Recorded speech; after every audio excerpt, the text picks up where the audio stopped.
সমবেত গোলামান মুস্তফার পর্দা নসীন মাতা ও ভগ্নীগণ, স্নেহের কচি কাচারা, আসসালামু আলাইকুম ওয়া রাহমাতুল্লাহি তাআলা ওয়া বারাকাতুহু। জোরে সবাই একটু সালামের উত্তর দেন। ওয়ালাইকুম আসসালাম।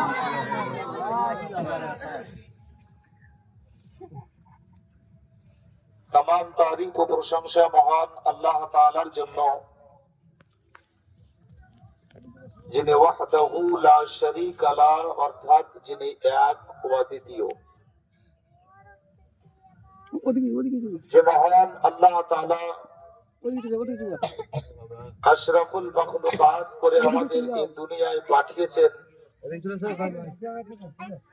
এবং না চাইতে যে মহান আল্লাহ তাআলা শ্রেষ্ঠ পয়গম্বর মানে শ্রেষ্ঠ নবীর উম্মতি আমাদের বানিয়েছেন।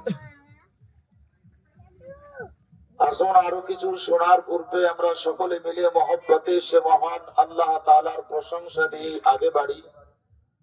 সবাই একবার উঁচু আওয়াজে পড়ি আলহামদুলিল্লাহ। অতঃপর অসংখ্য দরুদ ও সালাম বর্ষিত হোক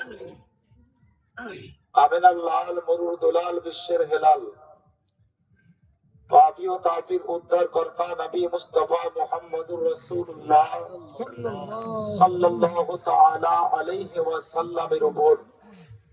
সবাই মহব্বতে পড়ুন আল্লাহুম্মা আমিন।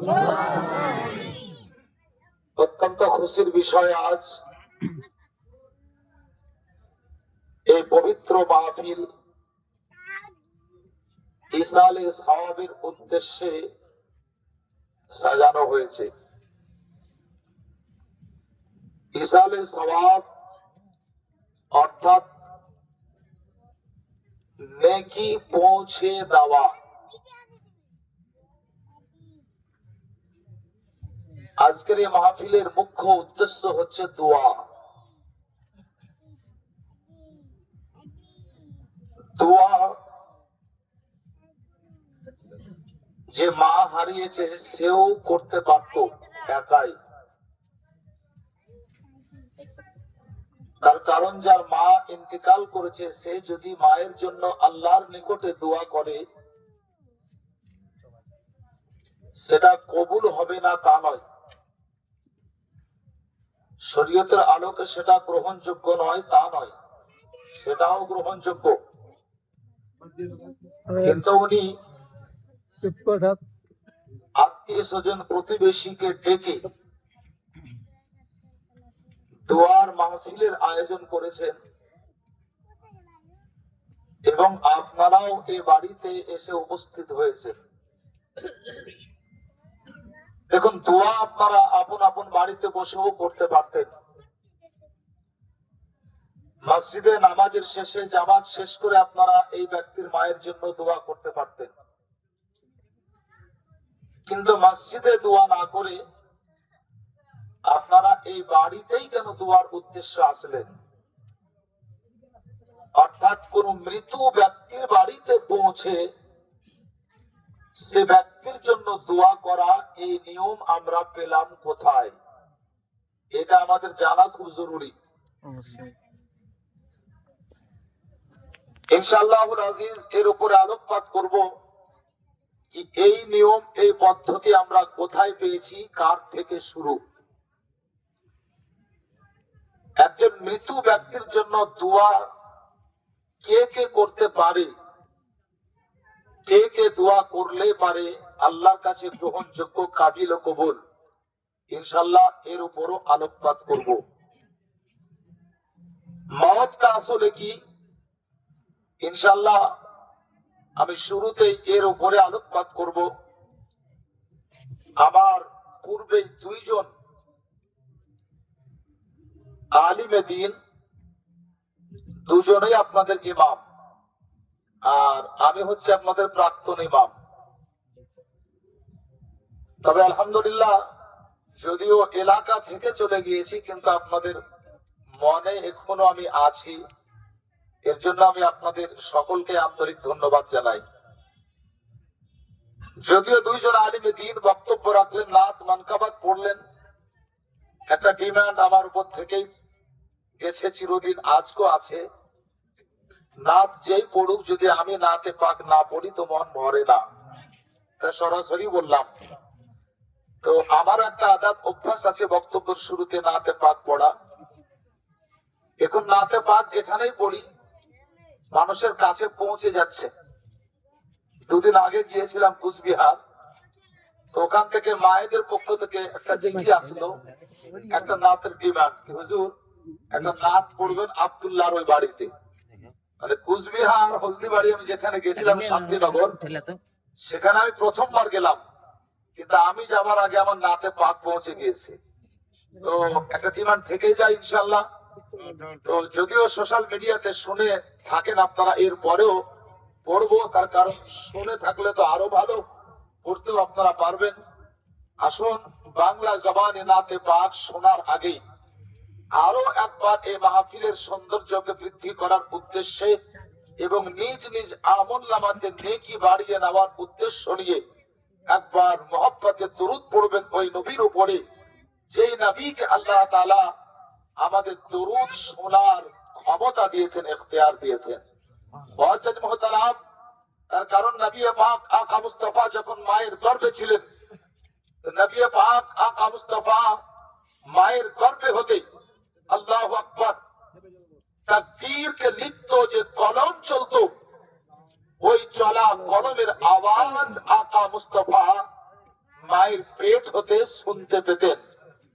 ওই চলা কলমের আওয়াজ মায়ের পেট হতে শুনতে পেতেন। প্রত্যেকটা কথা একটু বুঝার চেষ্টা করবেন। আচ্ছা আপনারা লিখেন তো নাকি?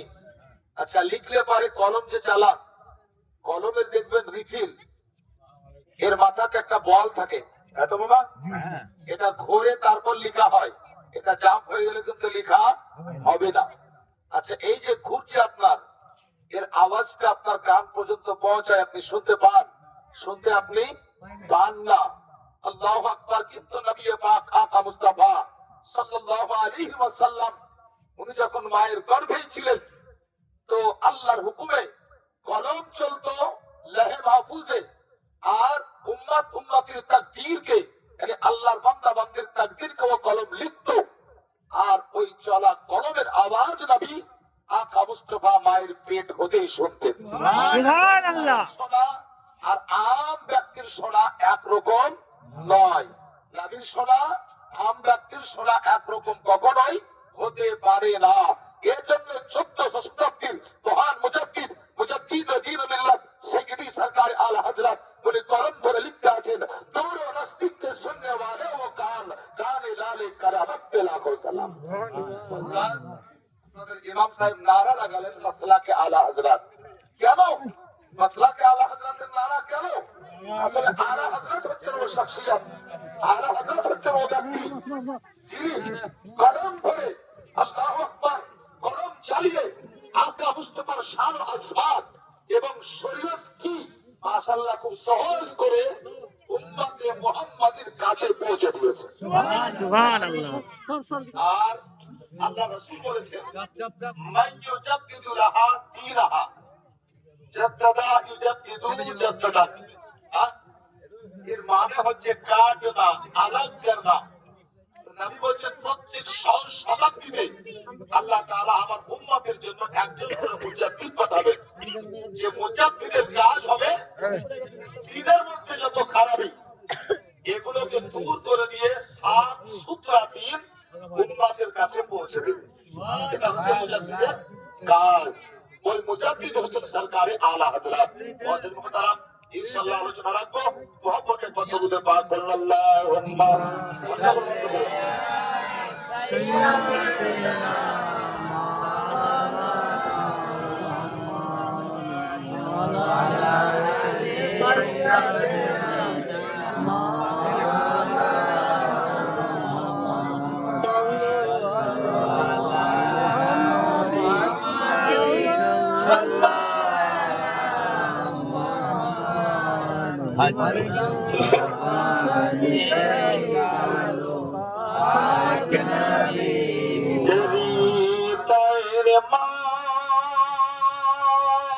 মাঝে একটাই বাসনা,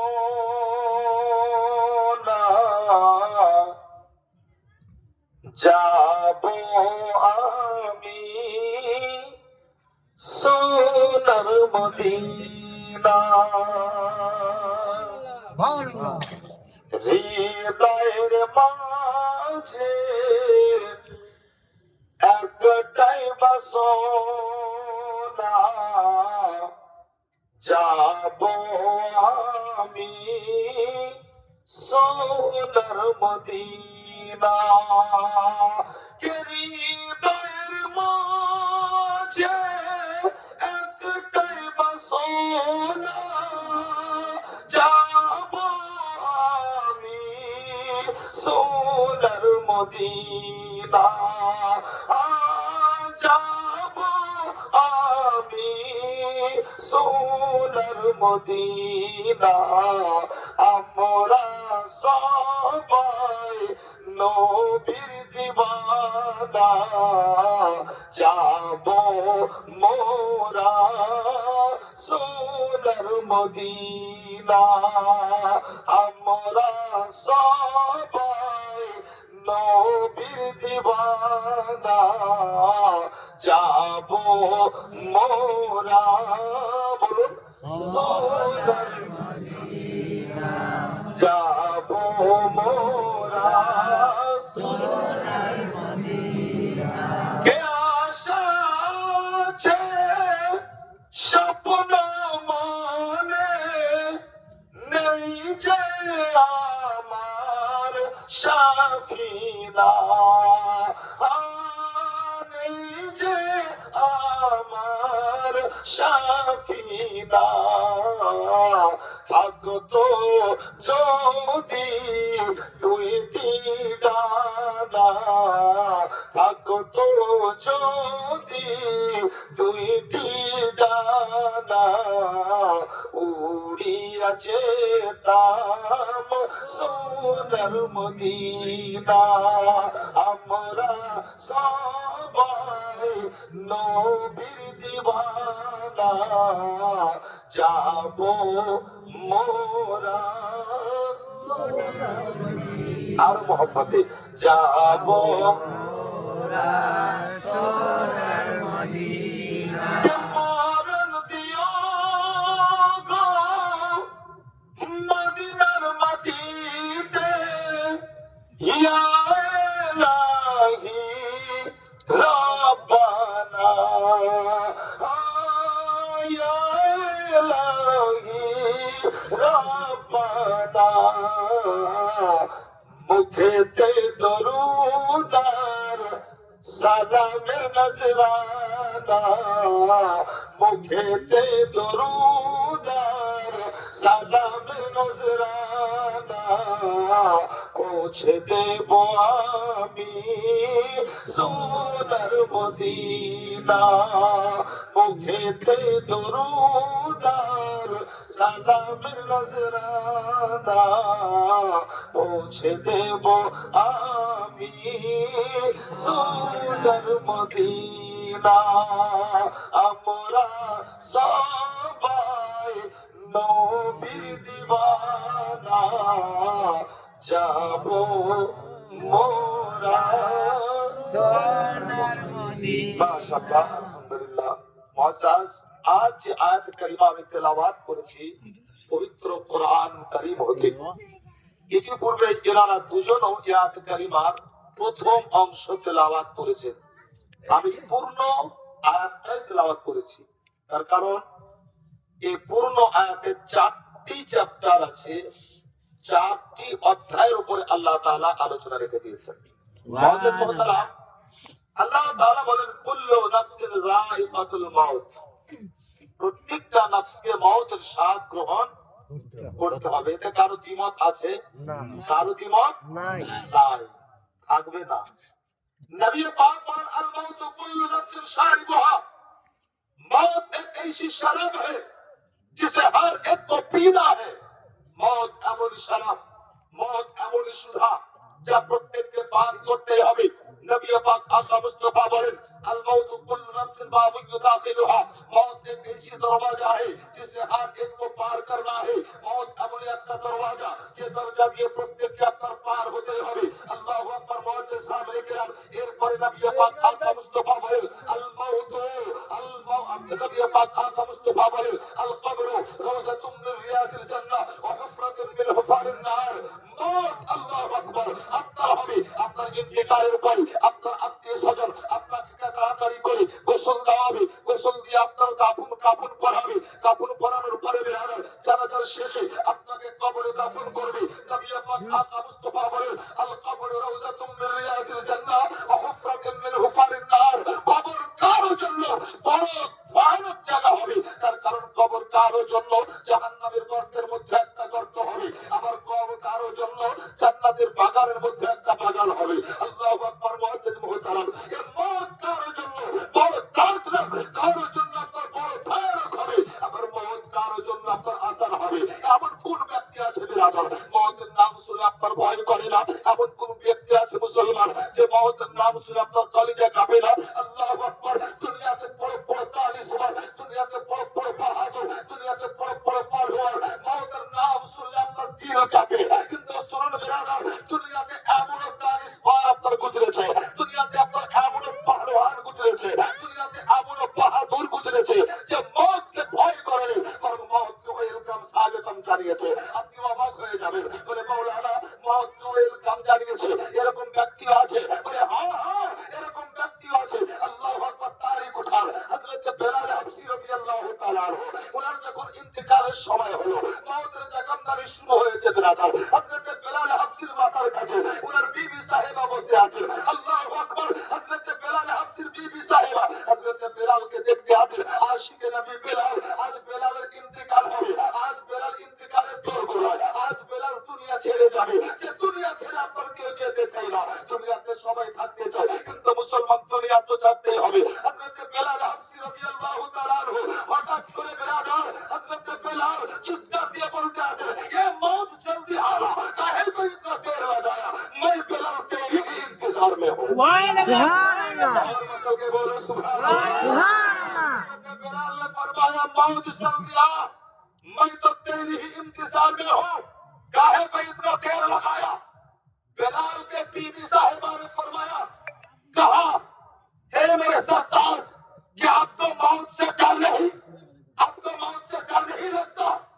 বেলালের বিবি বলতে আছে, আমার মাথার সরতাজ, আপনাকে মওতের ভয় লাগে না? মওতের নাম শুনে আপনার দিল কাঁপে না? হযরত বেলাল বলছেন না। বেলালের হাবশীর বিবি সাহেবা অবাক হয়ে বলতে আছেন, হে আমার মাথার সরতাজ, হে আমার স্বামী, আজ পর্যন্ত দুনিয়ার বড় বড় বাহাদুর মওতের নাম শুনে কেঁপেছে, মওতের নাম শুনে তার দিল হিলে গিয়েছে, মওতের নাম শুনে তার কলিজা কেঁপেছে, কিন্তু প্রথম আমার জীবনে দেখা ব্যক্তি আপনি, যে আপনি মওতকে ওয়েলকাম জানাচ্ছেন, আপনি মওতকে স্বাগতম জানাচ্ছেন। হযরত বেলাল হাবশী বলেছে, বলে এই বিবি, मैं इसलिए नहीं करता हूं कि मौत से डरे हो जो अपना नफ्स का गुलाम बन गया, मैं नफ्स का गुलाम नहीं, बल्कि मैं तो अल्लाह और उसका रसूल का गुलाम बन गया।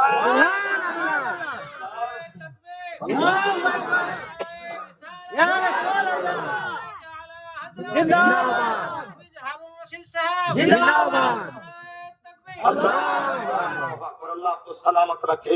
हजरत बेलाल ने फरमाया था, बीबी मौत से डरे हो जो अपना नफ्स का गुलाम बन गया। हजरत बेलाल বলছেন, মওতকে ভয় তো ও ব্যক্তি করবে যে ব্যক্তি দুনিয়াতে নিজের নফসের গোলাম হলো। আমি মওতকে ভয় করি না এর জন্যই কি আমি নফসের গোলাম নই, আমি তো আল্লাহ আল্লাহ রাসূলের গোলাম। আর শোনো, যে আল্লাহ আল্লাহ রাসূলের গোলাম হয় তার সম্পর্কে মুস্তাফা বলেন, আল মাউতু তুহফাতুল মুমিন, তার জন্য মওত হচ্ছে একটা তোহফা, মওত হচ্ছে একটা তোহফা। আপনি বলবেন কি মওত তোহফা হয়, মওত উপহার? বলে হ্যাঁ হ্যাঁ, মওত উপহার। এর জন্য কি মুমিনদের জন্য মওত উপহার। তার কারণ কেমন করে? খুব সহজ করে আপনাকে বুঝিয়ে দিই। এখন আমি কাউকে বললাম, ভাই আপনাকে জেলখানাতে 3 মাস থাকতে হবে, যত রকমের সুযোগ সুবিধা আপনাকে জেলখানাতে দেওয়া হবে, কিন্তু জেলখানার যে নিয়ম শুধু একটা নিয়ম পালন করতে হবে যে আপনি বাইরে বেরাতে পারবেন না 4 দেওয়াল হতে, বাকি সমস্ত সুযোগ সুবিধা আপনাকে দেওয়া হবে। 3 মাস বন্দি থাকবেন। কেউ হ্যাঁ বলার আছে? কেউ হ্যাঁ বলবে? কেউ হ্যাঁ বলবে না? কেউ হ্যাঁ বলবে না। আল্লাহু আকবার।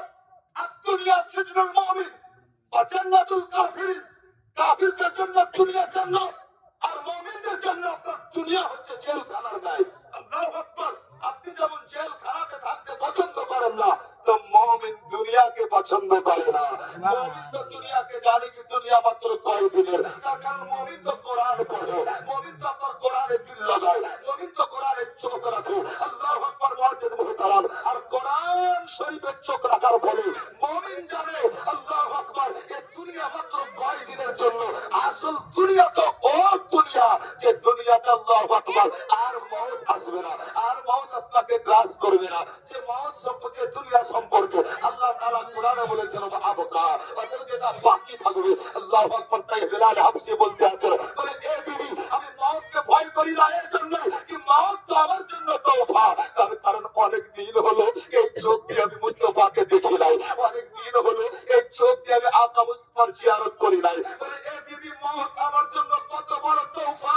তার কারণ আমি বিলাল আমার ইন্তেকাল হবে, আর আমার ইন্তেকালের পরে পরে আমাকে কবরে যখন দাফন করে চলে আসবে, তো কবরে আমার কালি কামলিওয়ালা আকা মুস্তাফা উনি হাজির হয়ে যাবেন। আমি বিলাল কবরে যাওয়া মাত্র আমার মুস্তাফার জিয়ারত করব। সুবহানাল্লাহ।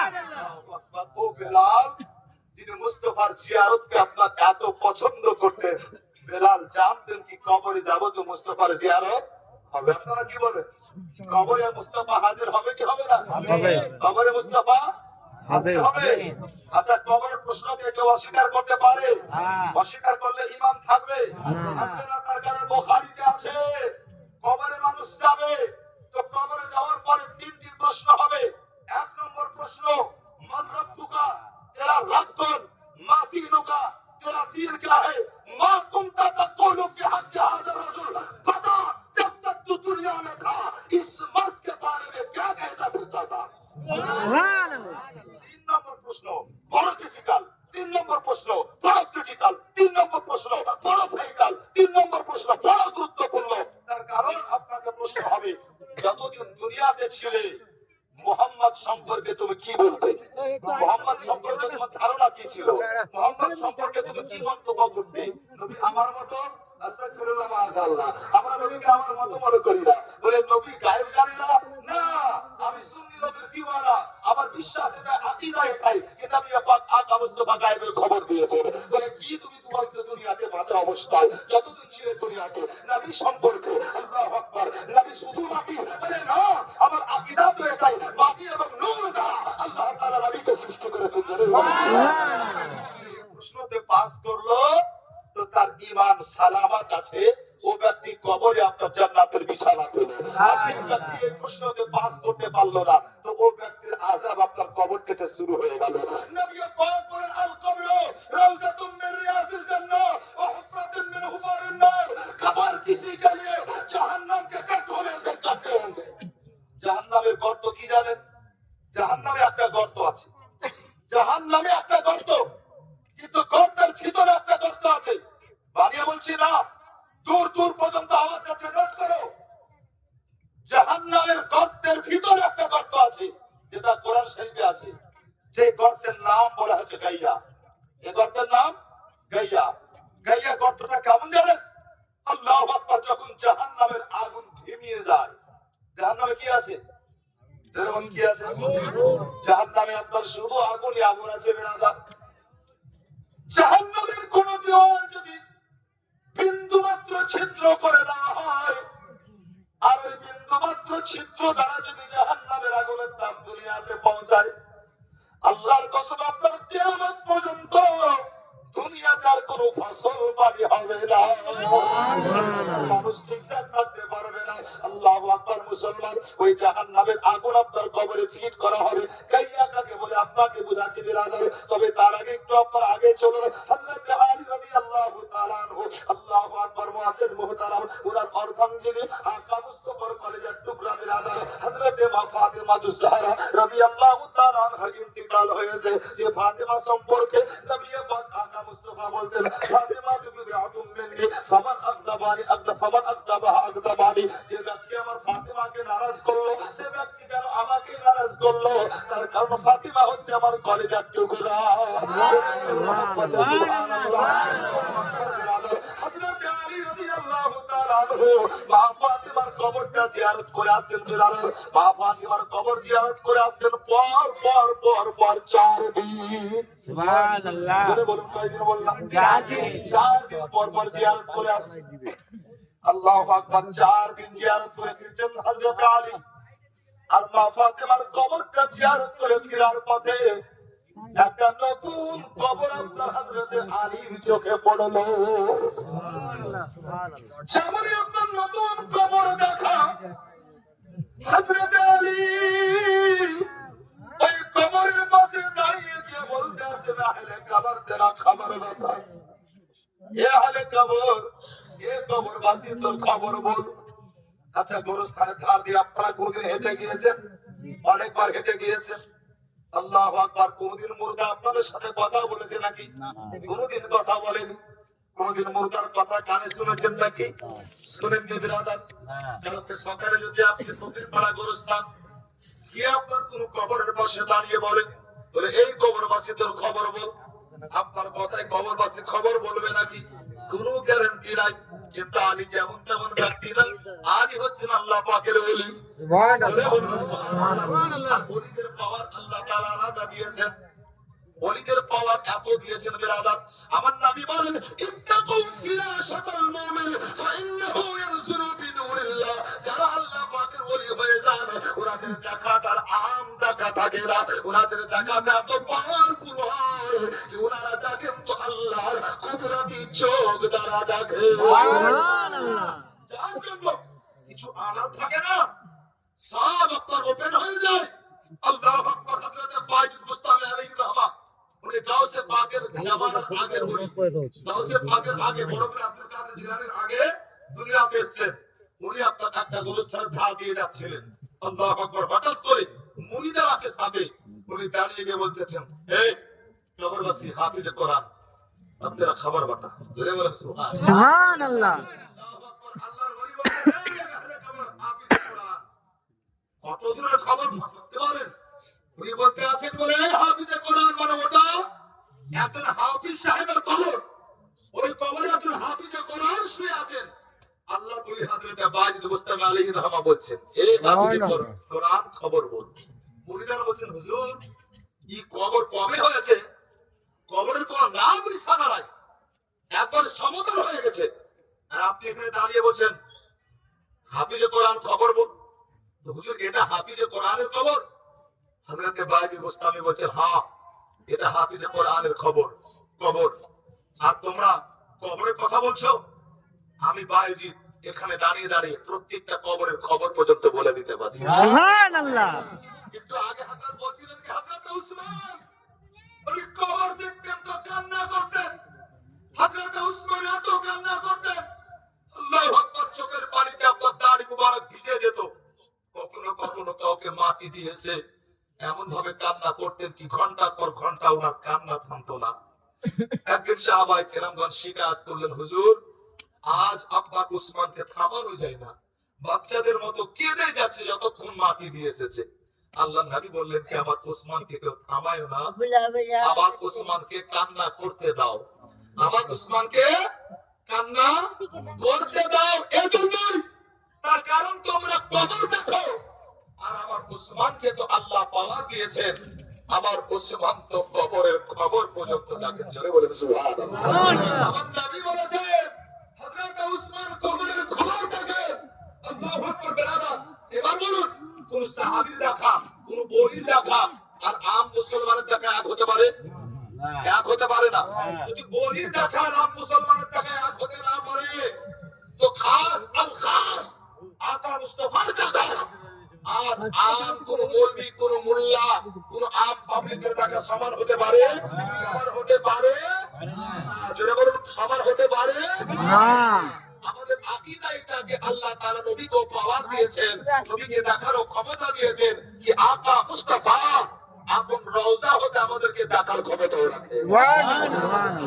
বিশ্বাস মুআজ্জিজ মুহতারাম, তাই হযরত বাইতুল বুস্তামি উনি বলতে আছেন এই হাফিজে কোরআন তোর খবর বল, তিন লাগেন একবার মুহাম্মদে বলেন ইয়া রাসূলুল্লাহ। হযরত বাইতুল বুস্তামি দাঁড়িয়ে যাবার পরে হাফিজে কোরআনকে বলতে আছেন হাফিজে কোরআন তোমার খবর বলো। হাফিজে কোরআন খবর থেকে বলতে আছেন বলে ওগো আল্লাহ পাকের ওলি, আল্লাহর কসম করে বলি আমি দুনিয়া থেকে কবরে এসেছি, বড় ভালোই আছি আমি কবরে, কবরে আমার কোনো অসুবিধা নাই। আল্লাহু আকবার। হাফিজে কোরআন বলতে আছেন ওগো আল্লাহর ওলি আমি দুনিয়াতে আল্লাহর কাছে মাত্র দুটো জিনিস আমি চেয়েছিলাম। বলে কি চেয়েছিলে? তো হাফিজে কোরআন বলতে আছে ওগো আল্লাহর ওলি আমি দুনিয়াতে আল্লাহর কাছে দুটো চেয়েছিলাম। এক নম্বর হচ্ছে আমি আল্লাহকে বলেছিলাম আল্লাহ যখন তুমি দয়া করে আমাকে হাফিজে কোরআন বানিয়েছো, আল্লাহ মরা পর্যন্ত যেন আমি কোরআন ভুলে না যাই, যাতে কোরআন আমার সিনাতে থাকে মুখস্থই থাকে। আর আরেকটা দোয়া করেছিলাম আল্লাহ যখন ইন্তেকাল হবে, ইন্তেকালের পরে যখন আমি কবরে যাব, তো আল্লাহ কবরে যাওয়ার পরে যেন তোমার পবিত্র কোরআন তেলাওয়াত করতে পারি। সুবহানাল্লাহ। नारे तकबीर, नारे तकबीर, नारे रिसालत, मुस्तफ़ा आला हज़रत मौलाना हारून रशीद साहब, नारे तकबीर, नारे रिसालत। अंदाज करो ये हाफिजे কোরআন ওনার কোরআনের সাথে মহব্বত কত ছিল। যদি মহব্বত কোরআনের সাথে থাকে তাহলে কি হবে? মুসলিম শরীফের হাদিসে আছে ইকরাউল কোরআন ফাইন্নাহু ইয়াতি ইয়াউমাল কিয়ামাতি শাফিআন লিআসহাবি। বলেন সুবহানাল্লাহ। সুবহানাল্লাহ। যদি কেউ কোরআনের সাথে মহব্বত রাখে তো কোরআন কাল কিয়ামতের মাঠে ও ব্যক্তির জন্য সুপারিশ করবে, কোরআন শাফাআত করে জান্নাতে নিয়ে যাবে। সুবহানাল্লাহ। হাদিসে আছে কেউ যদি প্রত্যেকদিন রাতে সূরা মুলক পড়ে আর যদি তার ইন্তেকাল হয় তো কাল কিয়ামতের মাঠে সূরা মুলক আল্লাহর সঙ্গে ঝগড়া করবে। সুবহানাল্লাহ। আল্লাহর সঙ্গে ঝগড়া করার কোনো মজা আছে, তার ক্ষমতা আছে? আসলে ঝগড়া কেমন হবে জানেন? সূরা মুলক বলবে আল্লাহ গো তুমি ও বান্দাকে কেমন করে জাহান্নামে দাও, আল্লাহ যদি তুমি ও বান্দাকে জাহান্নামে দাও তাহলে আমি যে পবিত্র কোরআনের অংশ, আমি যে 130টি সূরার মধ্যে একটি সূরা, আল্লাহ তুমি আমাকে কোরআন থেকে বার করে দাও। সুবহানাল্লাহ। এ তোমার এ বান্দা আর কি করতে আমি বলতে পারবো না, তবে প্রত্যেকদিন রাত্রে ঘুমানোর আগে আমাকে তেলাওয়াত না করে ঘুমাতো না। যদি আমি তোমার পবিত্র কোরআনের অংশ হই, আয় আল্লাহ পাক রব্বুল আলামিন, যদি আমি তোমার পবিত্র কোরআনের 30টি পারার মধ্যে একটা পারার অংশ হই, তাহলে আল্লাহ গো তুমি আমার সুপারিশটা কবুল করো। আল্লাহ তোমার এই বান্দাকে তোমার সুখময় জান্নাত দাও। আল্লাহ বলবেন যাও সূরা মুলক, আমি তোর সুপারিশকে কবুল করলাম, আমার এই বান্দাকে আমি আমার সুখময় জান্নাত আতা করলাম। সুবহানাল্লাহ। একটা ছোট পয়েন্ট আপনাদের মাথায় দিয়ে যায়, যারা মূর্খের মতো বলে নবী কি আমাদের কিছুই করতে পারবে না, নবী নিজেই নাফসি নাফসি করবে, আবে পাগল, নবী তো নবী, কোরআন পর্যন্ত সুপারিশ করবে। যদি কোরআন সুপারিশ করতে পারে তাহলে নবী কেন সুপারিশ করতে পারবে না? সুবহানাল্লাহ। পাগল, ঠিক করে বুঝো, সুপারিশ সাফাত দুই প্রকারের হয়, একটা হচ্ছে সাফাতে কুবরা আর একটা হচ্ছে আপনার সাফাতে সুগরা। একটা হচ্ছে ছোট সাফাত আর একটা হচ্ছে বড় সাফাত। আল্লাহু আকবার। সাফাত আপনার প্রথমত আল্লাহু আকবার 3 প্রকারের, সাফাত বিল ওয়াজাহাত, সাফাত বিল ইযন আর সাফাত বিল মুহাব্বাত। আল্লাহু আকবার। বিরাদার, কাল হাসরের দিন হবে, নাফসি নাফসি আলাম হবে, মানুষ আপনার নাফসি নাফসি করবে বিরাদার। তার কারণ সূর্য মানুষের অত্যন্ত মাথার নিকটে থাকবে, সূর্যের তাপে আপনার মানুষের মাথার ঘেলুগুলো গলতে লাগবে, মানুষের শরীরের ঘামে মানুষের আপনার গলা পর্যন্ত একবারে ঢুকে যাবে বিরাদার। আল্লাহু আকবার। মুসলমান, মানুষ কি করবে বিরাদার? মানুষ আপনার দৌড়িয়ে দৌড়িয়ে সাইয়্যিদনা আদম আলাইহিস সালামের নিকটে যাবে। ওগো আদম পয়গম্বর, আপনি হচ্ছেন আল্লাহর পয়গম্বর, আপনি দয়া করে একটু আমাদের জন্য সুপারিশ করুন। আল্লাহু আকবার। মুসলমান, হযরত আদম আলাইহিস সালাম বলবেন বলে শোনো, আজকে আমি তোমাদের জন্য কিছুই করতে পারবো না, তোমরা অন্য কোথাও চলে যাও। মানুষজন ছুটতে ছুটতে যাবে, হযরত আপনার ইব্রাহিম আলাইহিস সালামকে বলবেন ওগো ইব্রাহিম আলাইহিস সালাম, আপনি হচ্ছেন জাতির পিতা, জাতির জনক, আপনি হচ্ছেন ইব্রাহিম আলাইহিস সালাম। আল্লাহ তাআলা আপনাকে খুশি হয়ে খলিলুল্লাহ বলে ডাক দিয়েছিল। খলিল মানে হচ্ছে নিকটতম বন্ধু, অত্যন্ত কাছের বন্ধু, আপনি হচ্ছেন আল্লাহর বন্ধু। সুপারিশ করুন। সুবহানাল্লাহ। ও বিরক্ত করবে, বাপ বকিস না, বাপ খবরদার বকিস না, খবরদার না। মাশাআল্লাহ জাকা, আচ্ছা হ্যাঁ ঠিক আছে, বলো পড়বো, চুপচাপ বস। মাশাআল্লাহ এত কান লাগিয়ে শোনার বেলার মানুষ বলবে ও খলিলুল্লাহ, আপনি তো আল্লাহর কাছে সুপারিশ করো। হযরত ইব্রাহিম আলাইহিস সালাম বলবেন শোনো, আজকে আমি তোমাদের জন্য কিছুই করতে পারবো না, অন্য কোথাও তোমরা চলে যাও। মানুষ আমরা ছুটতে ছুটতে আল্লাহর পয়গম্বর হযরত মূসা আলাইহিস সালামের কাছে যাব। ও আল্লাহর পয়গম্বর মূসা আলাইহিস সালাম, আপনি হচ্ছেন আল্লাহর কালিম, এজন্যই কি আপনি আল্লাহর সাথে কথা বলতেন, তাই দুনিয়ার মানুষ আপনাকে কালিমুল্লাহ বলে, তাই দুনিয়ার মানুষ আপনাকে কালিমুল্লাহ বলেছিল।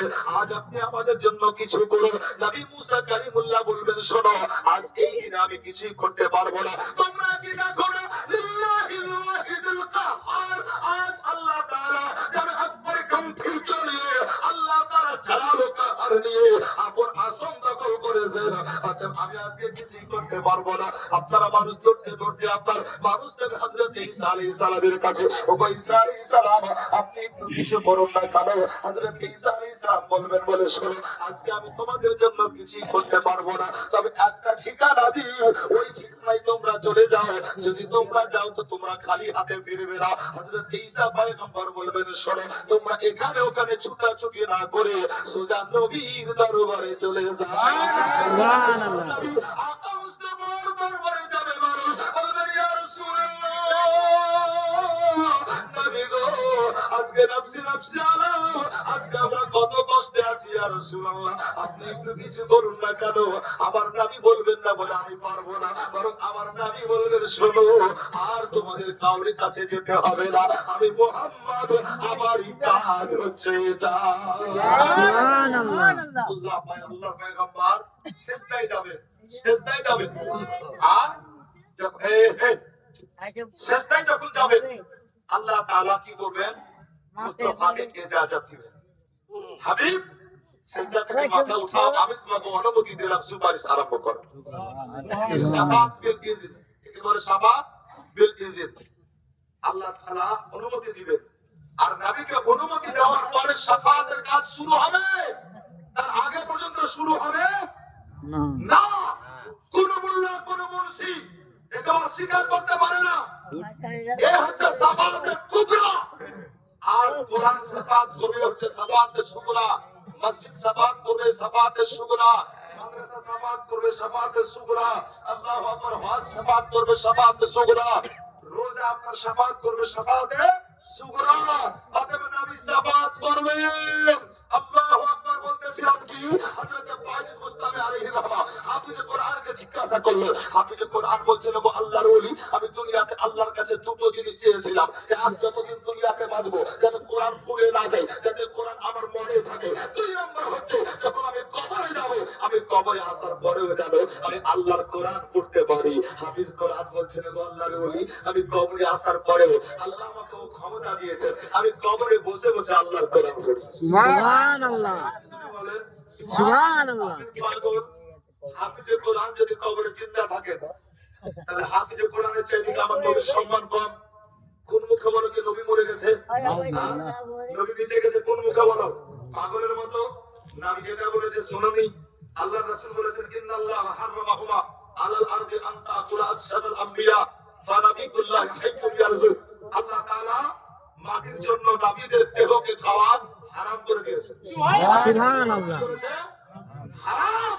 আল্লাহু আকবার। মুআজ্জিন মুহতারাম, হাফিজে কোরআন বলছেন ও আল্লাহর ওলি, আমি দুনিয়া থেকে আসার পরে কবরে আমি কোরআন পড়ি, প্রতিনিয়ত আমি কোরআন পড়ি।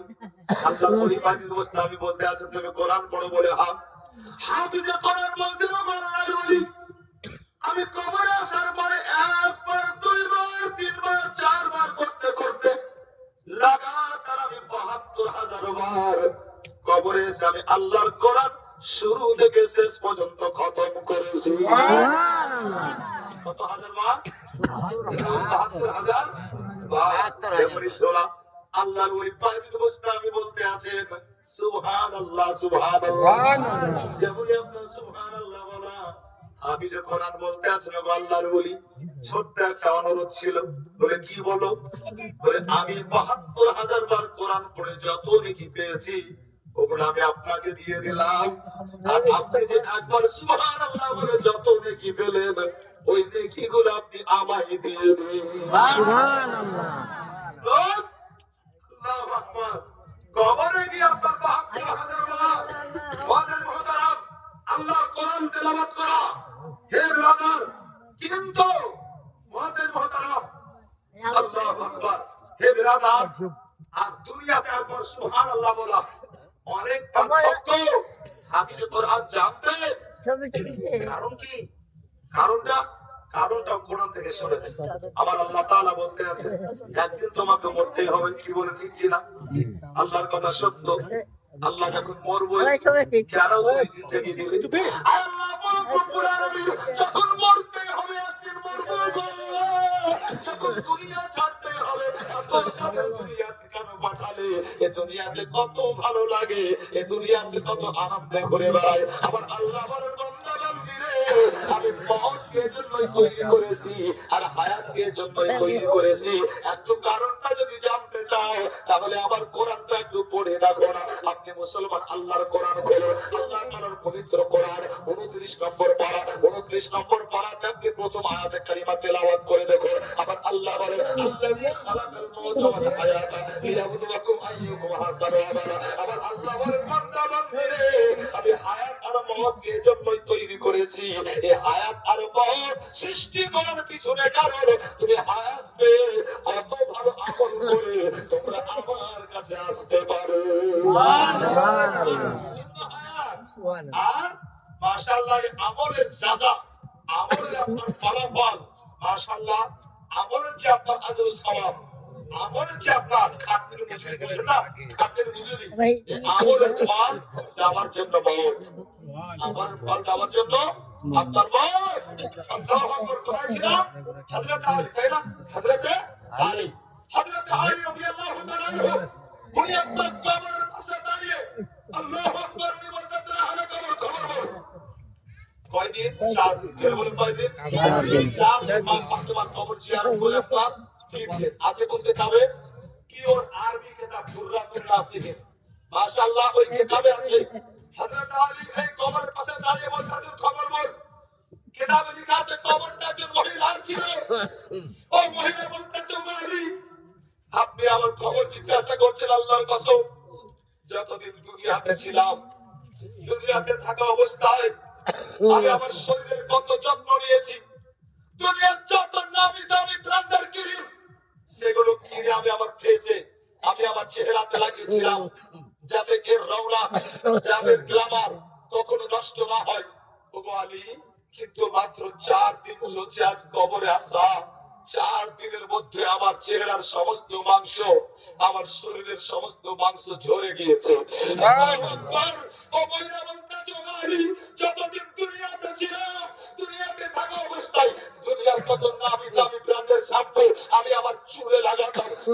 আলী মাত্র 4 দিন হলো কবরে আসা, আমার মাথার চুল একটাও না ঝরে গিয়েছে। হযরত আলী বলতে আছেন, বলে কেন? মহিলা জবাব দিচ্ছে, গো আলী দুনিয়াতে চলেছি আল্লাহর নাফরমানি করে, আল্লাহর হুকুমের পরোয়া করি নাই। আলেম ওলামা বলেছে ওগুলোতে কর্ণপাত না করে বেপরোয়া জীবন যাপন করেছি, হারাম হালালকে পাত্তা দিইনি। ওগো আলী, তাই তো আল্লাহ তাআলা বড় নারাজ হয়েছেন।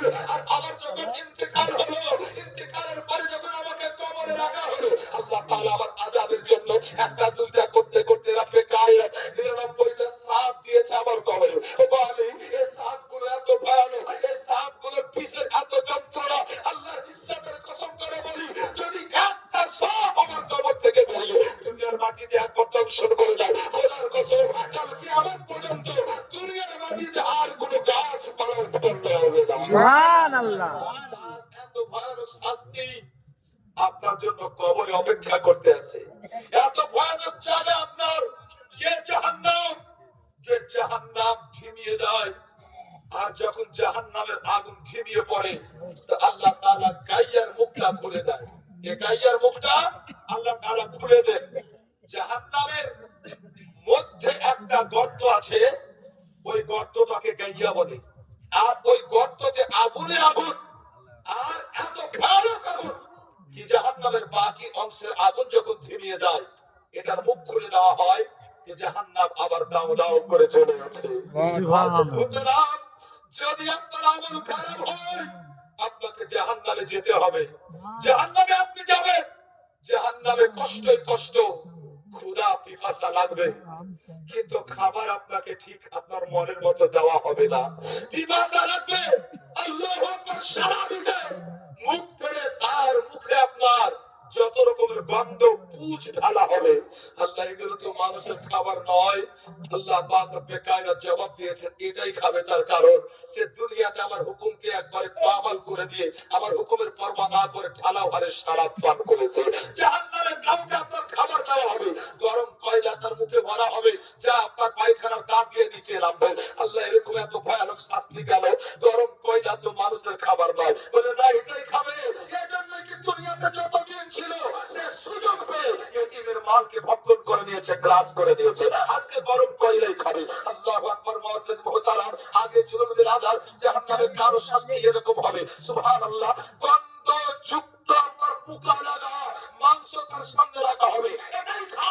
আল্লাহু আকবার মুআজ্জিজ মুহতারাম, বলে আল্লাহ এত নোংরা খাবার তো মানুষের নয়, আজকে কেন দেওয়া হয়? আল্লাহু আকবার, আল্লাহ বলবে না এটাই খাবে। তার কারণ হচ্ছে সে দুনিয়াতে আমার হুকুমকে তাওয়াক্কা না করে আল্লাহু আকবার সে জেনার কাজে লিপ্ত ছিল, আজকে এটাই খাবে। জাহান্নাম বড় ভয়ানক জায়গা, বিরাদার। জাহান্নামে মানুষকে পিপাসা লাগবে কিন্তু গরম পানি দেওয়া হবে, পিপাসা লাগবে পুষ দেওয়া হবে। আল্লাহু আকবার, জাহান্নামে মানুষ যখন খাবার চাইবে তাকে খাবার হিসাবে জাক্কুম গাছের ফল দেওয়া হবে। জাক্কুম গাছের ফল কত ভয়ানক যে আপনি ক্ষুধার জ্বালাতে খাবেন তো বটে, কিন্তু হালাক থেকে নিচে নামবে না, হালাকে আটকে যাবে। এরা বেকায়নাত, না এতে পেট ভরে, না এটা হালাকের নিচে নামে, এটাই তোমার শাস্তি। আল্লাহু আকবার। আপনি বলবেন কি মাওলানা, জাহান্নামে যখন আগুনে আগুন, তাহলে জাহান্নামে গাছ কেমন করে হলো? তার কারণ আগুনে তো গাছ হয় না। আল্লাহু আকবার, আমি জানি, আমার আল্লাহ তাআলা জানেন, আমার আল্লাহ তাআলা জানার ফলে আল্লাহ তাআলা দুনিয়াবাসীর জন্য দুনিয়াকে নিদর্শন কায়েম রেখে দিয়েছেন। তার কারণ দুনিয়াতে এমন লোক হবে অনেক ডিগ্রি অর্জন করার পরে সে আপনার বিগড়ে যাবে, অনেক শিক্ষা অর্জন করে সে আপনার শরীয়তের বিরুদ্ধে কথা বলবে, অনেক শিক্ষা অর্জন করার পরে নবীর বিরুদ্ধে আপনার জবান চালাবে। দুনিয়াতে অনেক ডিগ্রি অর্জন করার পরে আল্লাহর ওয়াহদানিয়তের বিরুদ্ধে আপনার জবান চালাবে। আল্লাহ পাক জানেন বেরাদার, তাই কেউ বলতে আছে বলে ডিগ্রি পেয়ে বিগড়ে গেলি আর পাস করে নাস হলি। দুনিয়ার বড় বড় এমএ আইএ বিএ ডিগ্রি অর্জন করার পরে আইপিএস, আল্লাহু আকবার, ডিগ্রি অর্জন করে আইপিএস চাকরি নিয়ে রিসালাতের বিরুদ্ধে বলে, ওয়াহাদানিয়তের বিরুদ্ধে বলে, আল্লাহু আকবার, এর জবান চলতে চলতে এত লম্বা হয়ে যায় কি নবী পাক আকা মুস্তাফার বিরুদ্ধে বলতো তার জবান আপনার কাঁপে না, জবান চালিয়ে দেয়। চালাও, অসুবিধা নাই, কিন্তু একটা দিন তোমার সামনে আসছে তোমার জবানকে কাটা হবে। আমি বলি না, আমার আল্লাহ বলেছেন, আছে কোথায়? কোরআনে, ইন্নাস সামা ওয়াল বাসার, এই পবিত্র কোরআনে আছে। আল্লাহু আকবার বলছেন মুহতারাম। এজন্য নবী বলেন দুনিয়ার যত ডিগ্রি আছে সব অর্জন যদি আপনি করে নেন, এমএ বিএ থেকে শুরু করে পিএইচডি থেকে শুরু করে সব ডিগ্রি অর্জন করলেন, কিন্তু আপনার সিনাতে কোরআনের জ্ঞান নাই। সিনাতে কি নাই? কোরআনের জ্ঞান নাই। নবী কি বলছে জানেন? ইন্নাল্লাযী লাইসা ফি জাওফিহি শাইউম মিনাল কুরআনি কাল বাইতিল খরিব। জেনে নাও তোমার সিনাটা বিরান জায়গার মতো, তোমার সিনাটা বিরান জায়গার মতো, ফাঁকা জায়গার মতো। আল্লাহু আকবার। বানজার জমিনের মতো। বানজার জমিন কি? জমিন তিন প্রকারের হয়।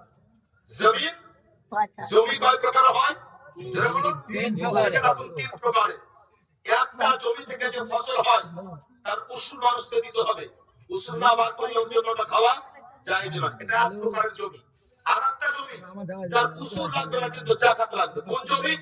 যদি আপনি কোন জমি ব্যবসার উদ্দেশ্যে কিনে রাখেন, ব্যবসার উদ্দেশ্যে কিনে রাখেন, আর ওটা যদি 1 শতক হয় আর ওটার দাম যদি মালিকের হিসাব পর্যন্ত পৌঁছে যায় তাহলে ওটার জাকাত আপনাকে দিতে হবে। কয় প্রকারের হলো? দুই প্রকার। আরেকটা জমি যার উসুলও লাগে না, জাকাতও লাগে না, যাকে বানজার জমি বলা হয়, মানে বাঁধা, যেখানে ফসল পানি কিছুই হয় না, যে জমিতে ফসল পানি কিছু হয় না, যেখানে বাড়ি ঘর কিছু হবে না, ওটার কোনো মূল্য আছে বাজারে, কোনো ভ্যালুয়েশন আপনার ওটা নাই, ওটা কেউ কিনতে চাই না। বলতেন নবী বলতেন, শোনো, দুনিয়ার সমস্ত ডিগ্রি অর্জন করে নাও, ডিগ্রি অর্জন করবে, কিন্তু যদি তোমার সিনা কোরআনের তুমি জেনে নাও তোমার সিনাটা ওই পাঞ্জার জমিনের মতো, ওই পাঁচ জমিনের মতো, ওটা জমিন তোমাকে, কিন্তু কোনো মূল্য নাই। অর্থাৎ কোরআনের জ্ঞান তোমার সিনাতে নাই। আল্লাহু আকবার, আল্লাহু আকবার। আমার নবী পাক বলতেছেন আল্লাহর নিকটে তুমি মূল্যহীন। এজন্য আল্লাহ পাকের রাসূল বলতে আছেন তালাবুল ইলমি ফরিদাতুন আলা কুল্লি মুসলিমি ওয়া মুসলিমা। প্রত্যেকটা নরনারী মুসলমানের উপরে আমি আল্লাহর রাসূল ফরজ করে দিয়েছি দ্বীনের জ্ঞান অর্জন করা। যদি প্রয়োজন হয় দ্বীনের জ্ঞান অর্জন করতে গিয়ে তুমি চীন পর্যন্ত চলে যাও। আপনার মুস্তাফা বলেছেন মুআজ্জাজ কোরআন পড়লে কি হবে? কোরআন পড়লে কি হবে? দ্বীনের জ্ঞান অর্জন করলে কি হবে? দ্বীনের জ্ঞান অর্জন করলে পরে আপনি নবীর বিরুদ্ধে মুখ চালাবেন না। নবীর বিরুদ্ধে আপনি মুখ চালাবেন না। তার কারণ যখন দ্বীনের জ্ঞান অর্জন করবেন, আল্লাহু আকবার যখন পড়বেন, নবীর শান আজমত সম্পর্কে আপনি জানতে পারবেন। এই বিরাদার মুআজ্জাজ সাহেবে কেরাম বুজুর্গানে দ্বীনের কাল সন্তানকে তিনটা শিক্ষা দাও জরুরি। এক নম্বর শিক্ষা কি? হুব্বু নবিয়্যিকুম, নবীর মুহাব্বতের শিক্ষা দাও। যদি বলেন সুবহানাল্লাহ। শিক্ষা নবীর মুহাব্বতের। তার কারণ শাফাআতের মধ্যে দুই নম্বর শাফাআত হচ্ছে শাফাআত বিল মুহাব্বত। যাদের অন্তরে মুহাব্বত থাকবে তারাও শাফাআত পাবে, আল্লাহর জান্নাতে যাবে। সুবহানাল্লাহ। মুহাব্বত নবীর সাথে মুহাব্বত। এক নম্বর শিক্ষা দাও নবীর মুহাব্বত। সন্তানকে দুই নম্বর শিক্ষা দাও হুব্বু আহলে বাইতি, আহলে বাইতের মুহাব্বত। সন্তানকে তিন নম্বর শিক্ষা দাও হুব্বু তিলাওয়াতুল কোরআন, পবিত্র কোরআন তেলাওয়াতের শিক্ষা। আল্লাহু আকবার। এগুলো সব থেকে আমরা অনেক পিছনে। মুআজ্জাজ মুহতারাম আলোচনা করতেছিলাম, চলুন আলোচনা ইনশাআল্লাহ আপনাকে শোনাবো। একবার মুহাব্বতে দরুদ পাক পড়ুন। আল্লাহুম্মা সাল্লি আলা সাইয়্যিদিনা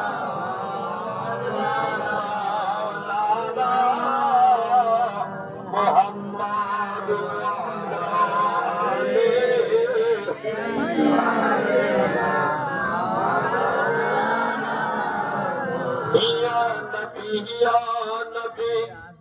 ইয়া নবী ইয়া নবী জানো সব সময় বলি, বলিতে বলিতে খোদা জানো মোরা মরি।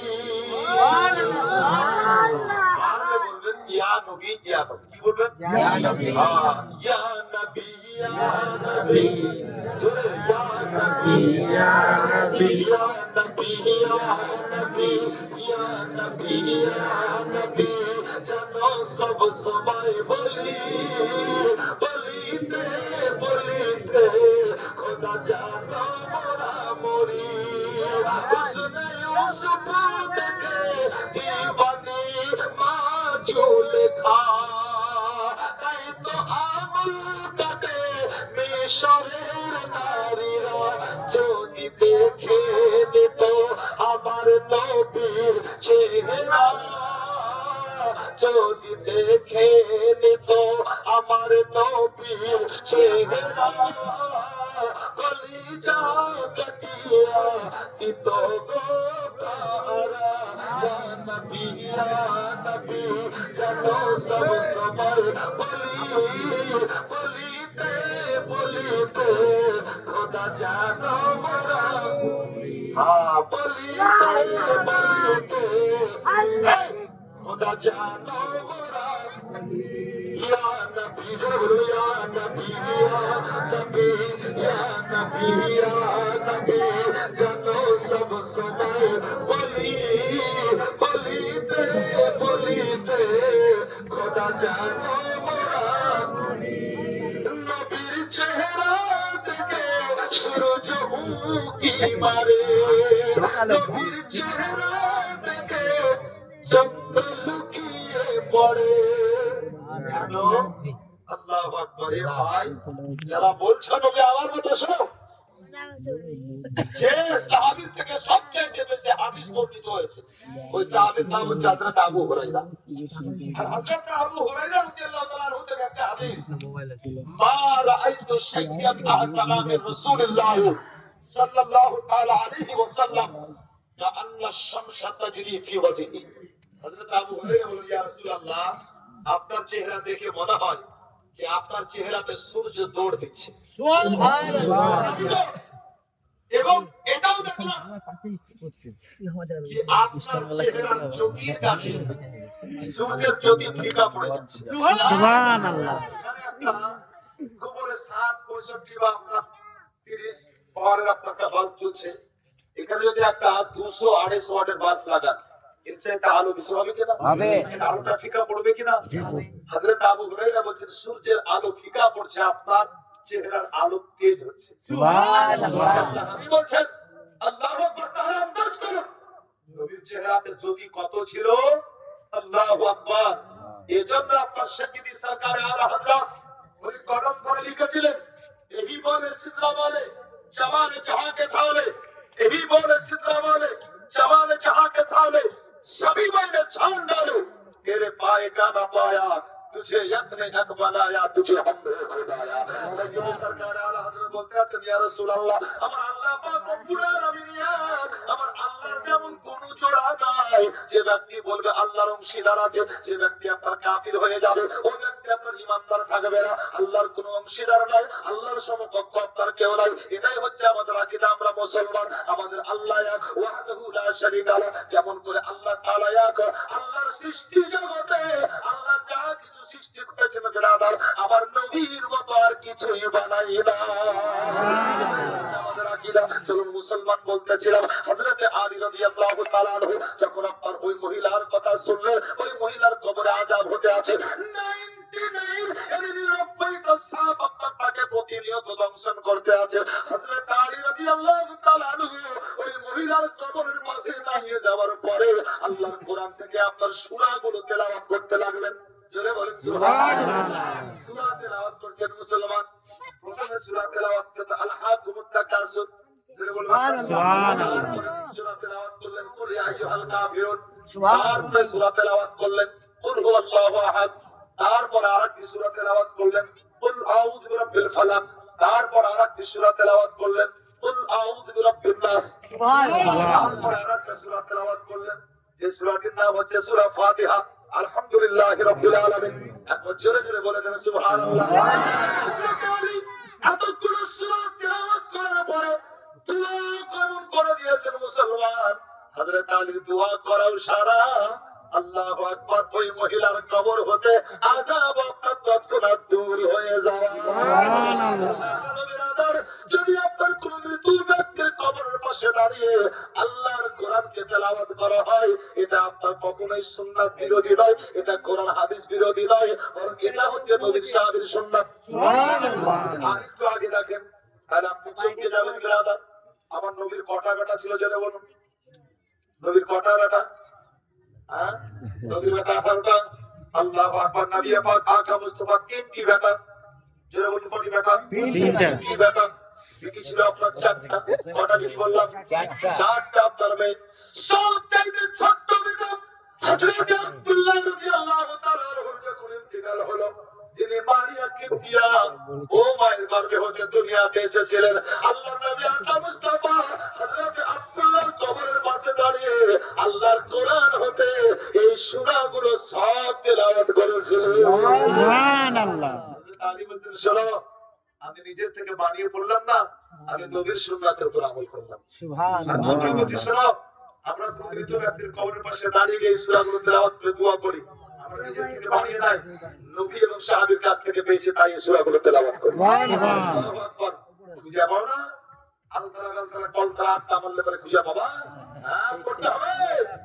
আজ থেকে 700 বছর আগের লেখা কিতাব, ওই কিতাবে আছে, যে কিতাবের নাম, যে কিতাবের রাইটার হচ্ছে আহমদ তিরান। দেখো না কিতাব উঠে পেয়ে যাবে, কিন্তু না পড়লে কেমন করে পাবে? না পড়ে তো বেকার বেকার শুনতে পারতো না। আরে অত দূর যেতে হবে না। বলে সিয়াসত তার কোন কিতাব আছে? হ্যাঁ আছে, সিয়াসত তার কিতাব আছে। বুখারী শরীফ, মুসলিম শরীফ, আবু দাউদ শরীফ, এটা সিয়াসত তার হাদিস না? আবু দাউদ শরীফ ও সিয়াসত তার হাদিস। নবী বলেছেন লাকুন ইমামতাকুম সূরাত ইয়াসিন শরীফ। যখন কোন ব্যক্তির ইন্তেকাল হয়, তোর পাশে বসে হা হু করে কান্না করিও না। হুজুর কি করব? আল্লাহ নবী বললেন তার পাশে বসে সূরা ইয়াসিন তেলাওয়াত করো। সুবহানাল্লাহ। হুজুর সূরা ইয়াসিন পড়লে কি হবে? আল্লাহ নবী বললেন মৃত ব্যক্তির পাশে বসে সূরা ইয়াসিন তেলাওয়াত করলে পরে ওই মৃত ব্যক্তির জন্য আল্লাহ ৭০,০০০ ফেরেশতা দোয়ায়ে মাগফিরাত করবে। সুবহানাল্লাহ। যদি একটা সূরা তেলাওয়াত করলে ৭০,০০০ ফেরেশতা ওই মৃত ব্যক্তির জন্য দোয়া করে, তো গোটা কোরআন যদি কারোর জন্য তেলাওয়াত করা হয়, তো তার জন্য ফেরেশতা দোয়া করবে না? সে কি পাবে না? বেরোল পাবে না? পাবে। আল্লাহু আকবার মুআজ্জিন মুহতারাম। কিন্তু আজ এগুলো থেকে মানুষকে দূর করা হচ্ছে কেন? কারণ আল্লাহু আকবার, পিছনে কারণ আছে। পিছনে কারণ এটাই, মুসলমান আস্তে আস্তে ইসলামিক কৃষ্টি কালচার থেকে দূর হোক, তাহলে মুসলমানকে শয়তান গ্রাস করবে। আর যখন গ্রাস করবে, তো এ আস্তে আস্তে নিজেই শেষ হয়ে যাবে, কাউকে লাগবে না। বড় একটা বিরাট বড় আপনার একটা ষড়যন্ত্র মাথায় রাখবেন বিরাদার, যাতে আপনার এই পথে এই লাইনে আপনি পা দিয়ে নিজেকে গুমরাহির পথে ঠেলবেন না। এটা আপনার অনুরোধ রাখলাম। বুঝা গেল কবরের পাশে বসে, কবরের পাশে দাঁড়িয়ে কোরআন তেলাওয়াত করে তার জন্য দোয়া করা, নবী পাক আকা মুস্তাফা নবীর সাহাবীর আপনার সুন্নাত। আল্লাহু আকবার মুআজ্জিন মুহতারাম। যদি আপনি আরো আগে বলেন আল্লাহু আকবার আল্লাহু আকবার, এই মুআজ্জিন সাহাবীর কেরাম কবরবাসীর পাশে দাঁড়িয়ে দোয়া করা আল্লাহর ওলিদের সুন্নাত। সুবহানাল্লাহ সুন্নাত। এ বিরাদার, আজ আপনার ওলিও মানতে চাই না। আচ্ছা ওলি কি? আবে শোনো, ওলি কি? তো নবী পাক আকা মুস্তাফা বলেন উলামা উম্মতি কাম্বিয়ায়ে বানি ইসরাইল, কাম্বিয়ায়ে বানি ইসরাইল। বানি ইসরাইলের নবীগণ যে কাজ করেছে, আল্লাহ নবী বলেন কি আমি চলে যাওয়ার পরে আমার উম্মতের ওলামা ওই কাজ করবে, আর আমার উম্মতের যে ওলামা পরিষ্কার মুত্তাকিন দিনদারির সাথে কাজ করবে, সে আল্লাহ তাআলার ওলি হয়ে যাবে। আল্লাহ তাআলার ওলি হয়ে যাবে।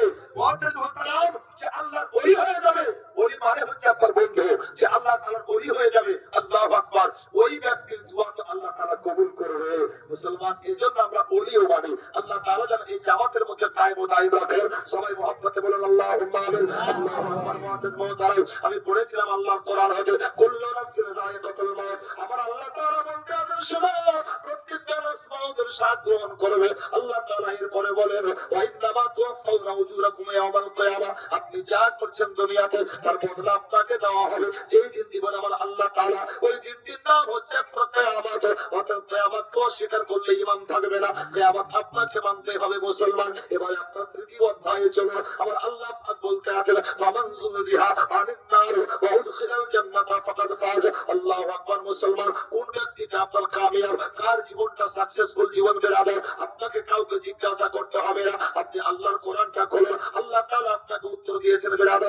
আমার আল্লাহ বলতে আছেন শোনো, কারণ কিয়ামতের ময়দানে যাকে আমি জাহান্নাম থেকে পরিত্রাণ দান করে আমি আল্লাহ তাআলা জান্নাত দেব, ওই ব্যক্তির জিন্দেগানি, ওই ব্যক্তির জীবনটাই হচ্ছে আপনার কামিয়াব জীবন। অর্থাৎ বিস্তালাপ তৈরি করা, এটা হচ্ছে কামিয়াবি নয়। লক্ষ কোটি আপনার টাকা অর্জন করা, এর নাম আপনার কামিয়াবি নয়। বরং কামিয়াব হচ্ছে দুনিয়া ওই ব্যক্তি, যে ব্যক্তি আল্লাহ আল্লাহ রাসূলকে খুশি করে দুনিয়া ছাড়লো, যার উপরে আল্লাহ আল্লাহ রাসূল খুশি হয়ে গেল বিরাদর, যাকে মহান আল্লাহ তাআলা জান্নাতি বলে ঘোষণা করবেন, আর ভয়াবহ জাহান্নাম থেকে আল্লাহ তাআলা পরিত্রাণ দান করবেন। ও মুসলমান, আগে আপনাদেরকে শোনালাম জাহান্নাম বড় ভয়ানক জায়গা। জাহান্নামে মানুষ খাবার চাইবে, জাক্কুম গাছের ফল দেওয়া হবে, হালাক থেকে আপনার নিচে নামবে না। আপনি বলবেন মাওলানা, জাহান্নামে যদি আগুনে আগুন হয়, তাহলে আগুনে কেমন করে গাছ হয়?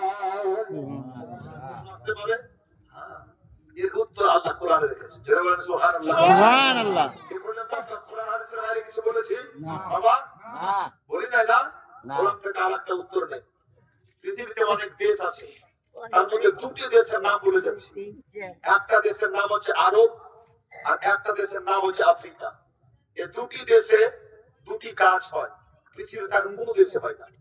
পৃথিবীতে আর কোনো দেশে এই গাছ দুটো হয় না। একটা গাছের নাম হচ্ছে মার্ক, আর একটা গাছের নাম হচ্ছে আবতার। মনে না থাকলে আরেকবার বলে দিই, আপনার রেকর্ডিং তো চলছে। মার্ক এবং আবতার, এই গাছ দুটো এত নাজুক, এই গাছের ডালকে ভেঙে যদি আপনি হাতের তালুতে রাখেন, আঙুল দিয়ে রগড়ানি দেন, তো আপনার আঙুলের রগড়ানিতে এই ডাল থেকে এত রস বের হবে, অল্প একটা ছোট্ট ডালে একটা গ্লাস পূর্ণ হয়ে যাবে।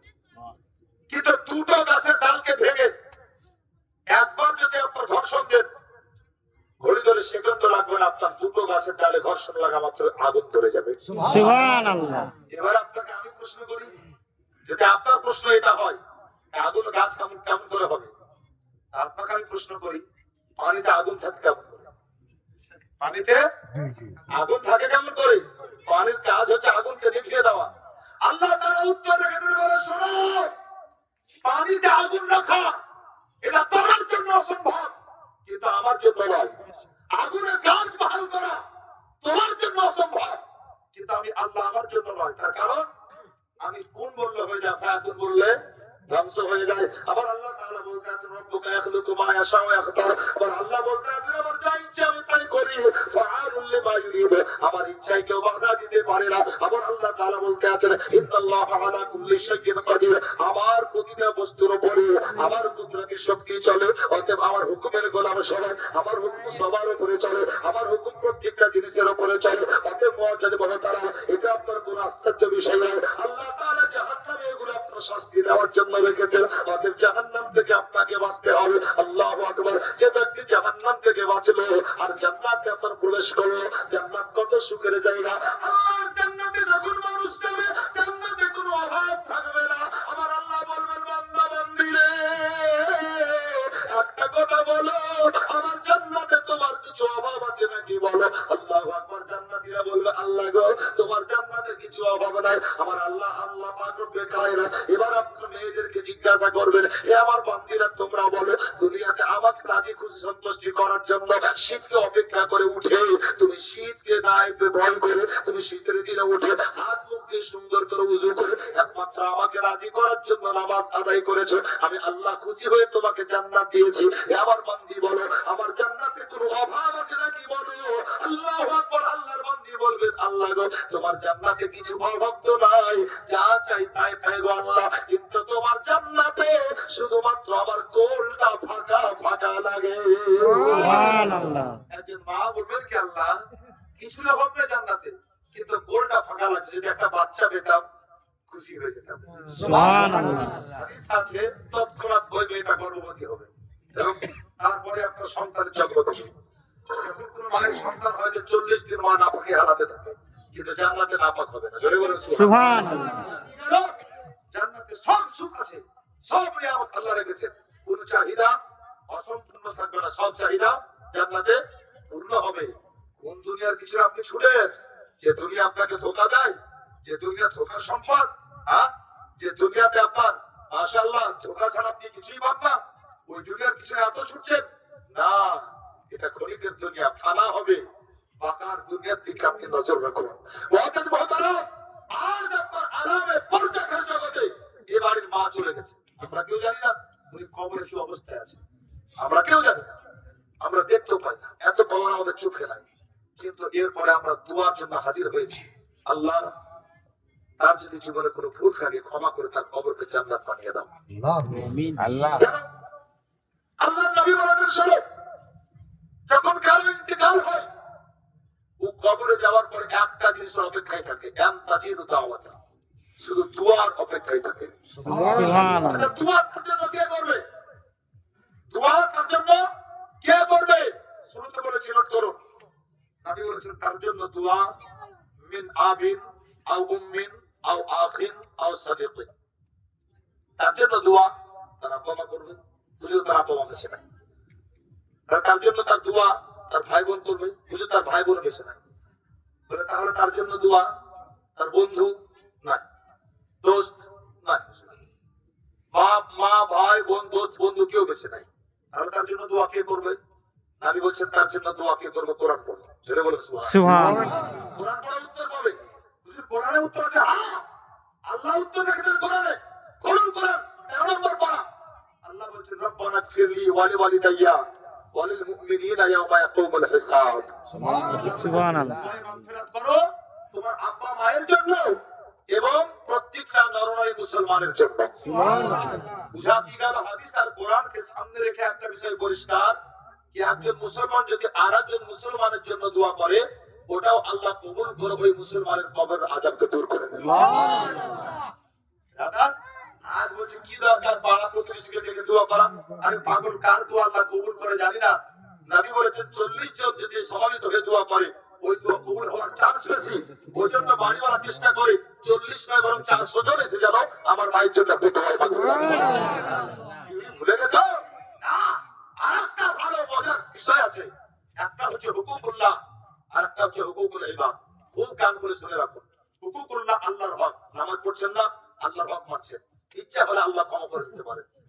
আর আপনি কোন বান্দার হক মানলেন, যতক্ষণ পর্যন্ত ও বান্দা আপনাকে ক্ষমা না করবে আল্লাহ ক্ষমা করবেন না, আল্লাহ ক্ষমা করবেন না। দুনিয়াতে এরকম হয়, কারো হক মেরেছে, সাহস হয় না, হক বুঝে নেওয়া, আল্লাহ তুমি বিচারটা করে বলে না বাবা। সুবিধা হলো আল্লাহকে, আল্লাহ বলছেন ফারিস্তা তোরা সাক্ষী থেকে যা, কিয়ামতের মাটিকে দাঁড় করাবো, হক বুঝিয়ে দিব আমি। আল্লাহু আকবার।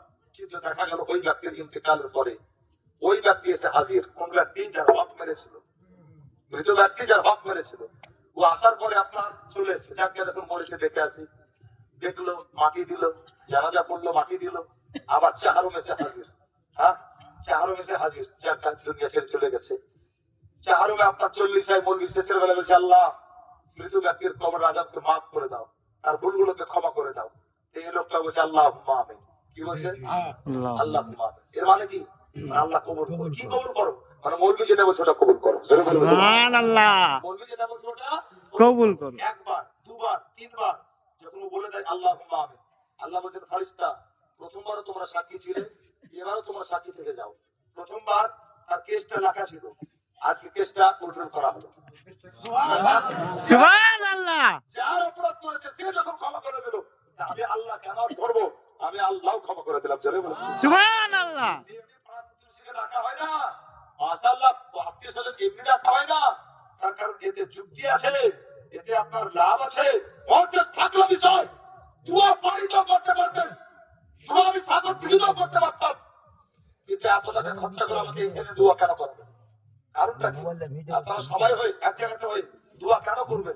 মৃত ব্যক্তির বাড়িতে পৌঁছে দোয়া করা কোথায় পেলাম? হানাফিদের বানানো নিয়ম না, সুন্নিদের বানানো নিয়ম না, তাহলে কার নিয়ম? কান করে শুনুন। আকা মুস্তাফার দরবারে একজন সাহাবী আসলেন, হাদিসটা মুসলিম শরীফে আছে, কিতাবুল হুদুদের মধ্যে। ও সাহাবীর নাম ছিল হযরতে মাইজ ইবনে মালিক। কি নাম ছিল? মাইজ ইবনে মালিক। হযরতে মাইজ ইবনে মালিক রাদিয়াল্লাহু তাআলা আনহু আল্লাহর নবীর দরবারে এসে বলেন হুজুর আপনি আমাকে পাক ও পবিত্র বানিয়ে দেন। তাই দিন ইয়া রাসূলুল্লাহ। আল্লাহর রাসূল বললেন ফাসতুব ইলাল্লাহ, তুমি আল্লাহর কাছে তওবা করো। তো সাহাবী চলে গেলেন। আবার একটু পরে এসে বলছে হুজুর আপনি আমাকে পাক ও পবিত্র বানান। নবী বললেন যাও আল্লাহর কাছে তওবা করো।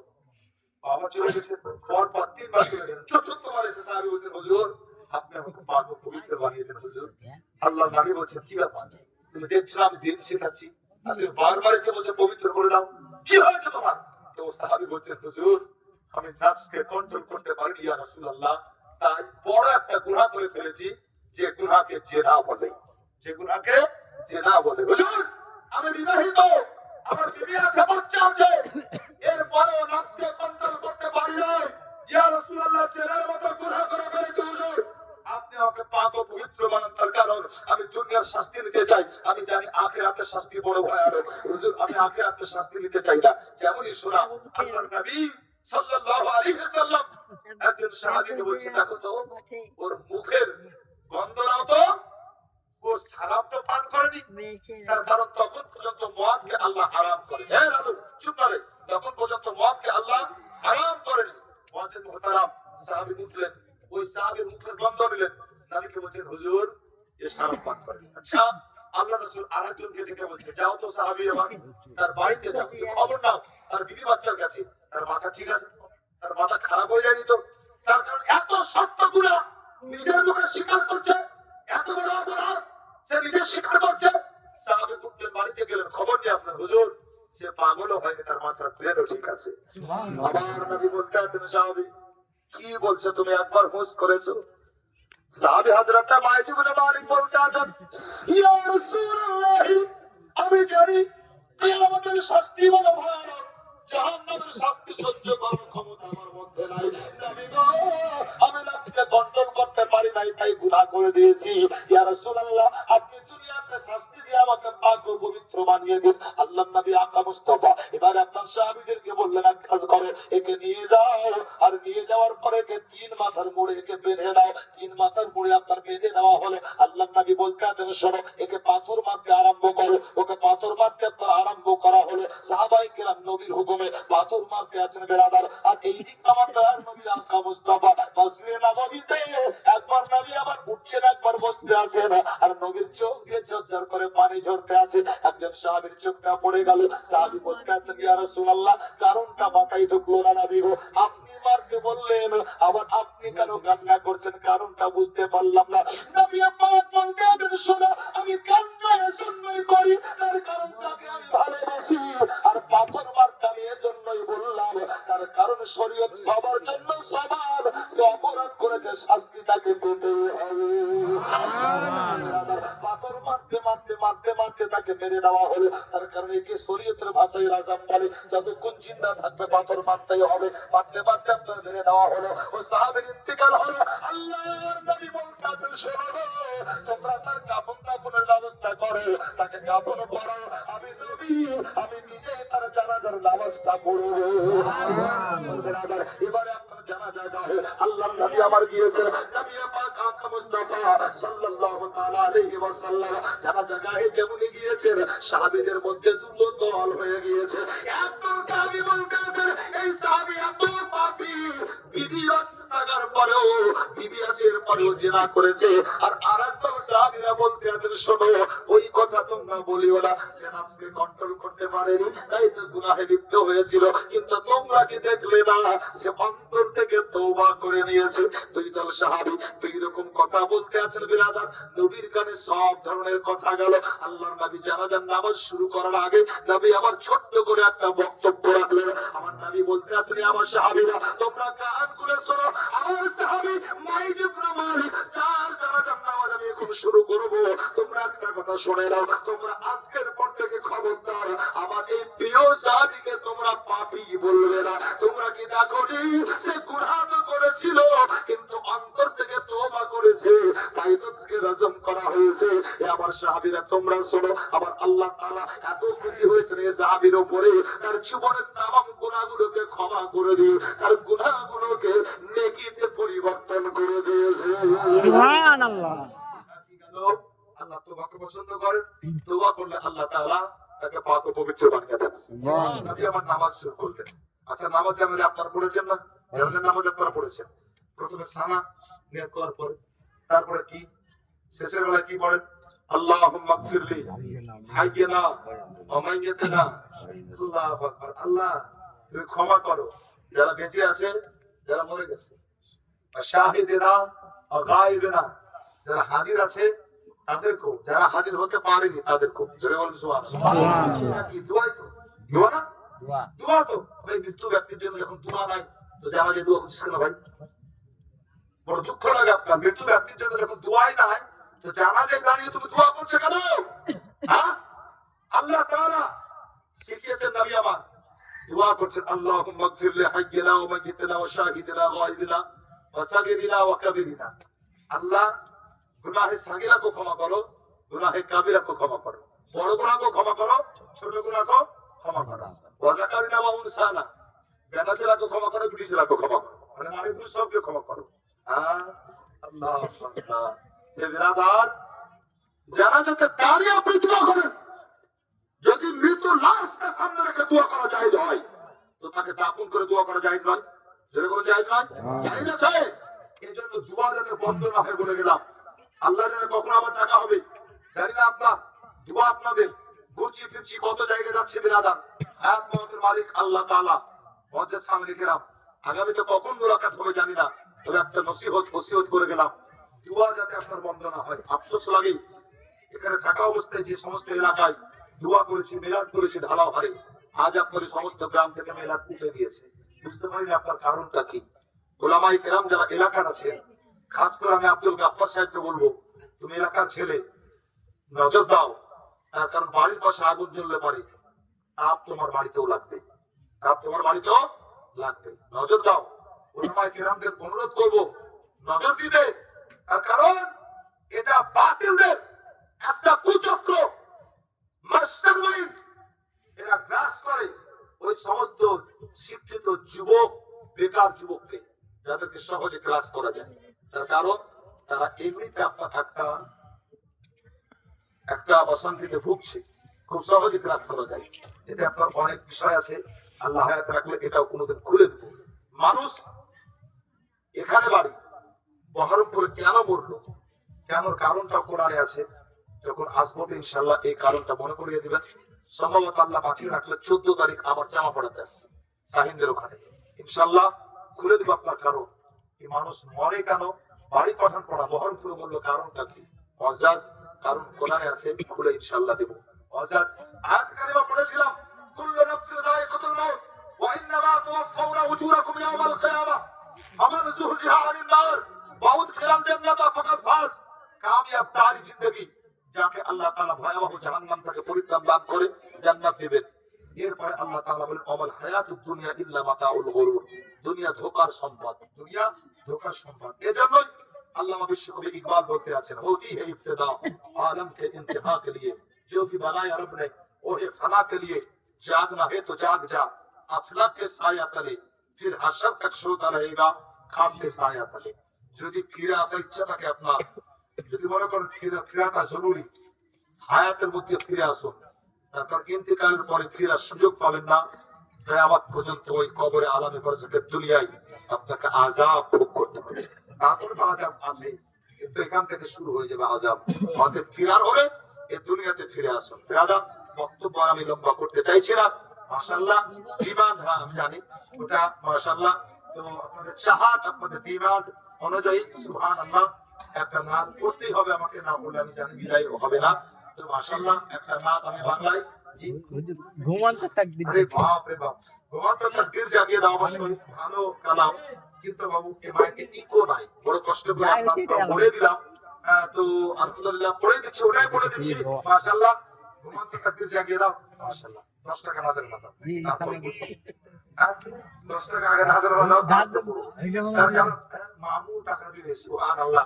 আমার নানার বেটা সুবহানাল্লাহ, খুব আফসোস হয় এলাকাতে, আরে ও মামু এখানে ঘুমন্ত তাকদীর জাগিয়ে দাও, ইমাম তুমিও টাকা দিবা, সুবহানাল্লাহ। যাক আলহামদুলিল্লাহ, শুধু একটু একটু করে আপনারা পড়ে দেবো, একবার মহব্বতে দরুদ পাক পড়েন, আল্লাহুম্মা সাল্লি